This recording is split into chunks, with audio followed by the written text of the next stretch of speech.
They call Iran the world's most dangerous country, a sponsor of terrorism, a rogue state, an enemy of civilization itself. Every news channel, every politician, every think tank in Washington will tell you the same story. Iran is the villain. But what if I told you that story is incomplete? What if I told you that before Iran became what it is today, someone else wrote the first chapter, and that chapter has been deliberately buried? I'm not here to defend the Iranian government. I'm not here to justify missiles or proxies or chants of death to America. What I am here to do is show you the full picture, because you cannot understand today's Iran without understanding what was done to it over the last 100 years. And when you see the full timeline, one question will keep coming back to you. Who actually started this? Let's go back to the very beginning. It's the year 1901. Iran, then called Persia, is a land of ancient civilization, rich culture, and one thing the modern world desperately wants: oil. A British businessman named William Knox D'Arcy walks into a meeting with the Shah of Iran and walks out with one of the most lopsided deals in history, the D'Arcy Concession, a contract giving Britain the exclusive right to extract, process, and profit from Iranian oil for 60 years. Think about that for a second. 60 years. Iran's most valuable natural resource handed over to a foreign empire for 6 decades. By 1908, one of the largest oil fields in the world was discovered in southwestern Iran. The Anglo-Iranian Oil Company, which would later become BP, the same BP you fill your car with today, started pumping billions of dollars worth of oil out of Iranian soil. And what did Iran get in return? Royalties so small they were almost insulting. The British government actually earned more in taxes from that company than Iran earned in profit from its own oil. Let that sink in. While London built its empire on Iranian energy, the average Iranian lived in poverty. No roads, no schools, no infrastructure. The oil wealth that should have transformed Iran was being shipped straight to Britain. It was colonialism, just without the soldiers on the street. This went on for 50 years. Half a century of extraction, half a century of watching foreign companies profit from your own land while your own people struggled. And during all of that time, a quiet rage was building inside Iran. Then came a man who dared to say enough. His name was Mohammad Mosaddegh. In 1951, he was elected Prime Minister of Iran in a democratic election, and almost immediately he did something that made the entire Western world panic. He nationalized Iran's oil industry. He stood before the Iranian parliament and made a simple argument: Iran's oil belongs to Iran. The people of this country should benefit from the resources of this country. It was not a radical idea. It was not terrorism. It was basic economic sovereignty. The people of Iran celebrated in the streets. For the first time in half a century, they had a leader who was fighting for them. But Britain didn't see a hero. They saw a threat. They immediately lobbied for international sanctions against Iran, cutting off Iran's oil exports and strangling its economy. And when that wasn't enough, they went to Washington. Here is where the story gets dark. In 1953, the CIA, under the operation codenamed Operation Ajax, orchestrated a coup against Mosaddegh. A democratically elected prime minister, chosen by the Iranian people, was overthrown by American and British intelligence operatives. He was arrested. He spent the rest of his life under house arrest, and the reason had nothing to do with communism or terrorism or any threat to American citizens. It was about oil. It was about control. This is not a conspiracy theory. This is documented history. The CIA officially acknowledged its role in the 1953 coup in declassified documents released in 2013. Even right-wing political commentators in America have admitted on camera that the US paved the way for Iran's problems by overthrowing Mosaddegh. So when people say the Iran crisis started in 1979, remember, the real story starts in 1953. America killed Iranian democracy before it ever had a chance to grow. After the coup, Washington installed their man, Mohammad Reza Pahlavi the Shah. A monarch educated in Europe, dressed in Western suits, friendly to American corporations, and absolutely willing to give the West what it wanted from Iran. On the surface, the Shah modernized Iran. He built universities, women gained rights, the right to vote, the right to education, the right to drive. Tehran became one of the most cosmopolitan cities in the Middle East. The Shah was photographed with American presidents, celebrated at international summits, treated as a great statesman. But underneath that glamorous surface, something ugly was happening. The Shah's secret police, called Savak, trained and funded in part by the CIA, was one of the most feared intelligence agencies in the world. They monitored citizens, arrested dissidents, tortured political prisoners, and silenced anyone who dared criticize the government. Human rights organizations documented widespread abuses. Amnesty International called Iran one of the worst human rights violators in the world during the Shah's reign. The Shah was a modernizer with a secret. He wanted Iran to look like the West, but he ran it like a police state. And the more he pushed Western values from the top down, the more a large segment of Iranian society felt humiliated, alienated, and angry. The king of Saudi Arabia actually warned the Shah, "Your population is not ready for this pace of change. Your people have different values. You are moving too fast and ignoring the ground beneath your feet." The Shah didn't listen, and that created a vacuum that one man was perfectly positioned to fill. Ruhollah Khomeini was everything the Shah was not. He didn't live in a palace. He spoke the language of ordinary people. He talked about justice, about identity, about pride. While the Shah represented American-style modernity, Khomeini represented something older and more familiar to millions of Iranians: their religion, their culture, their sense of self. Because of his opposition to the Shah, Khomeini was forced into exile for 14 years, first in Turkey, then Iraq, then France. But exile didn't silence him, it made him a symbol.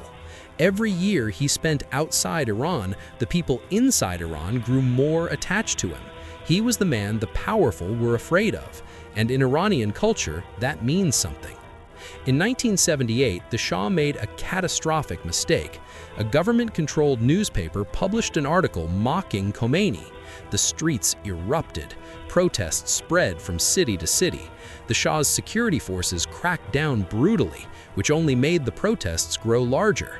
The Shah begged Washington for support, but America, still shaken from Vietnam and worried about its global image, hesitated, and that hesitation was fatal. On January 16, 1979, the Shah left Iran, officially for a vacation, but everyone knew he wasn't coming back. On February 11, 1979, his government collapsed, and on April 1, 1979, the Islamic Republic of Iran was formally declared. A national referendum showed 98.2% of Iranians voting in favor of the new system.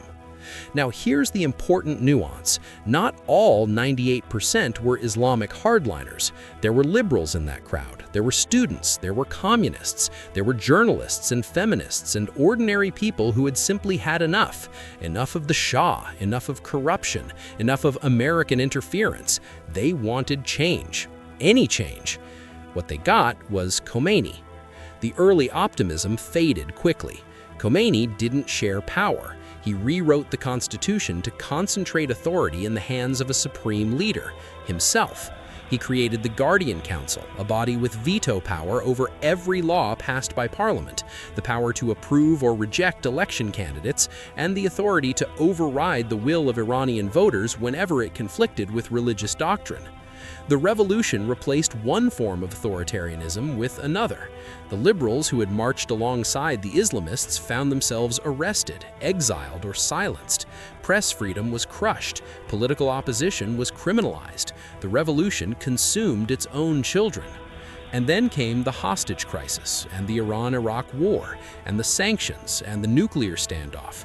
Each chapter adding another layer to the story, each chapter making the relationship between Iran and the West more poisonous, more difficult to walk back from. When Khomeini died in 1989, many expected chaos. Instead, the Assembly of Experts made a controversial choice. Ali Khamenei became the new supreme leader. and Khamenei has held that position ever since, shaping Iran's direction for over 30 decades. Under Khamenei, Iran pursued nuclear technology, insisting it was for energy purposes. The West suspected otherwise and imposed devastating economic sanctions that crushed the Iranian middle class.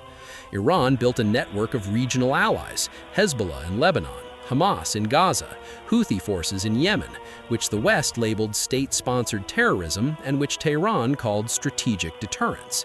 In 2019, Khamenei said something that surprised many. He clarified that death to America was never a call to harm ordinary Americans. It was a slogan aimed at American foreign policy, at the leaders who had repeatedly undermined Iran's sovereignty. He specifically named Trump, Bolton, and Pompeo.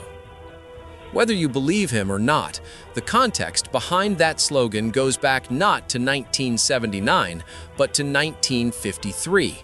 When America decided Iran's democracy was an inconvenience. Meanwhile, inside Iran, the people kept rising up. 1999, 2009, 2019, 2022. Each time, protesters took to the streets demanding freedom, demanding accountability.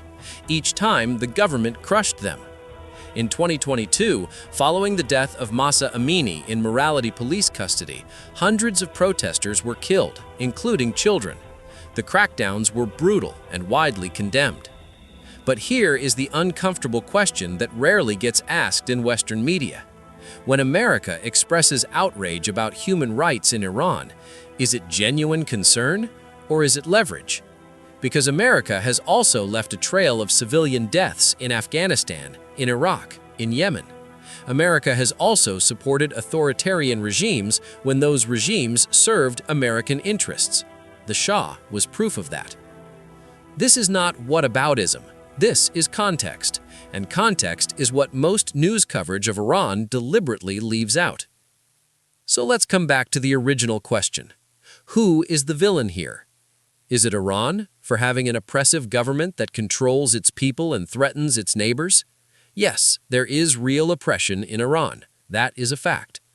But is the full story of Iran's isolation, Iran's radicalization, and Iran's hostility toward the West something that Iran created alone?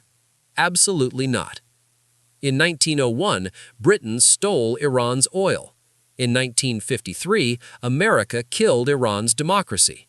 For decades, the West supported a Shah who tortured his own people. And then, when the people finally exploded in revolution, the world acted shocked. Henry Kissinger once said, "To be an enemy of America is dangerous, but to be a friend is lethal." Iran has been both, and it has paid the price either way. The story of Iran is ultimately a story about what happens when powerful nations treat smaller nations as resources to be managed, rather than people to be respected. It is a story about how foreign interference does not create stability, it creates resentment that burns for generations. And the most remarkable part of this story, it is not unique to Iran. The same playbook has been used across Africa, Latin America, Southeast Asia, and South Asia. The names change. The oil, the minerals, the strategic location, those stay the same. So the next time someone tells you Iran is simply evil, ask them to start the story from the beginning, not from 1979, from 1901. Ask them about D'Arcy. Ask them about Mosaddegh. Ask them about Operation Ajax. Because every story has a first chapter, and the people who benefit from the story being told a certain way will always try to make you forget where it actually started. That is the full history of Iran, and now you know it. If this kind of deep, unfiltered geopolitical storytelling is what you want more of, hit that subscribe button, because there is a lot more of the world's hidden history that you haven't been told yet, and we are just getting started.